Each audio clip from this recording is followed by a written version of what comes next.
के दौर में साबिक वफाकी वज़ीर शेख रशीद का बिजली का बिल कितना आया है और उन्होंने इस पर क्या तबसरा किया है वो हम आपकी नज़र करना चाह रहे हैं। जहां आम आदमी परेशान है, उसकी परेशानी का अंदाज़ा तो शायद हुक्मरान ना लगा सकें, क्योंकि उनके बिल कहीं और से अदा होते हैं और शायद उनको ये भी नहीं पता होगा कि बिजली का पर यूनिट कितने का हो गया है।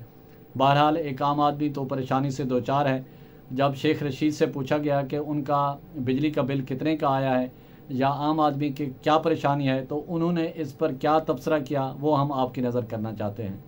लोगों को ये तो अपने केस ख़त्म करवाने आए थे, लोगों को बिजली की नंगी तारों पे लटका दिया और जो भी इनसे मुज़ाकरात करेगा, मुंह काला करेगा, फ़ौज से बातचीत करे और इनको निकाले यहाँ से, दफ़ा दूर करें, जहाँ आए वहाँ भेजें। शेख साहब, जिसका 201 यूनिट हो जाता है उसका 8,500 से बिल दिया यार, 1,68,000 रुपया ये ले मेरा बिल आया। 18 दुकानें लोग खाली कर गए हैं मेरी मार्केट।